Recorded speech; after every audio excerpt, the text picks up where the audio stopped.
O'Malley, Edward Deeb, Eugene McCroy, James Timmons, Peter Dalton, Donald Kubik, Philip Leopold, James Mosteller, Robert Roach, Edmund Keyes, Marvin Demond, James Flanagan, Ralph Patrone, William Misko, Joseph Rolio, Richard Albert, Arthur Miele.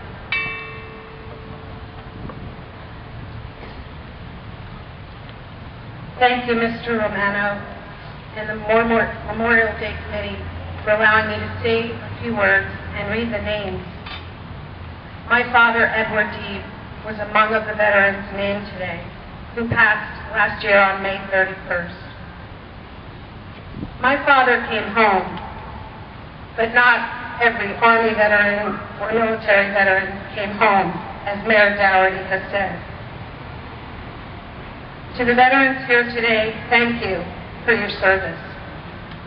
My father served in the military in World War II and was an officer in the U.S. Army. He never elaborated much about his war days after he came home, but I know it was in the back of his mind. He did spend the last years of his days at the Veterans Home in Paramus, and I was honored and privileged to visit with him regularly with my therapy dog, Fenton. My father died at the age of 95 and lived a very full and fulfilling life, and that's a great thing. My father grew up with much of nothing. He grew up during the Depression in the 1920s and the 30s, and as did many of the war heroes from the greatest generation. My dad was born crippled and grew up without a father. His father died, in fact, when he was 2, from complications of a gallbladder surgery, an operation that is routine today. His mother, my grandmother, a widow, raises 3 kids with barely nothing. This war veteran and others like him started his battles at the age of 2. My dad, like many war veterans of that era,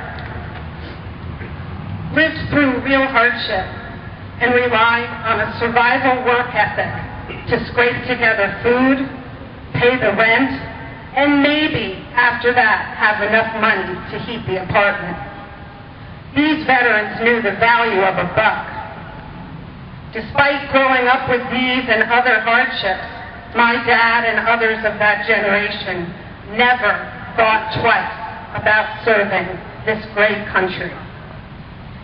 After the war, the greatest generation went back to school, got jobs, and worked to raise and provide for their families.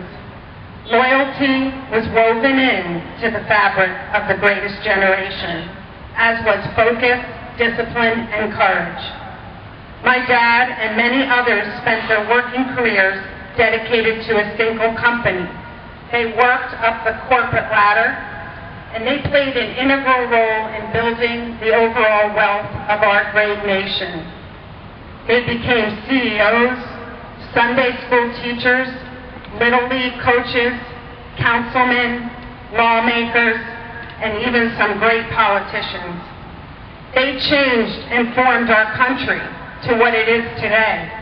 Their legacy is profound. What amazes me the most is that the veterans of this generation accomplished so much with so little and did so with such dignity and with a great deal of class. As this generation, World War II, becomes a memory, it is a great reminder to us all of the respect and the grace in which they conducted and led their lives. In closing, I'd like to leave you with a couple of thoughts from my father. What is your toughest battle? Don't run away and ignore it. Find it, identify it, seek it out, whether it's in your mind or physically, and go for it. Have faith. Don't be afraid to talk with a veteran about their military service and where they served. Most of all, when you see a veteran, thank them for their service. At the age of 92, my dad made new friends at the Veterans Home as he settled in for the last 3.5 years of his life. It was there we witnessed his raw determination and focus as he would invent a new modern-day war story. Due to a fall at home, my dad would never be able to walk again without assistance. He had been driving, working his whole life, was independent, and his entire life now was dependent on a wheelchair that had to be pushed. If you knew my dad, no way. He wanted to keep the only independence he had left and was determined to pass the test for his motorized wheelchair. The VA home in Paramus is about 2 football lengths long from one side to the other. A motorized wheelchair would give him his independence back. His brain was all there, he was just losing mobility. My dad failed the first test, and our heart was dropping, but he never stopped fighting. He passed the second time and was off to the races. Like all our heroic veterans, my dad had the will and the discipline to get it done. So never say never. Through will and focus, you can achieve anything. Lastly, my father wrote memoirs. I've shared the book with some of the veterans here today. At the age of 87, in the last decade of life, he wrote his memoirs. Anything is possible. Life is short. Cherish every moment. Seize the day. Hardship builds will and character. Memorial Day is about honoring and remembering those veterans who have passed and those who made the ultimate sacrifice. My dad died on May 31st last year, 4 days after Memorial Day, which is why I wasn't here last year.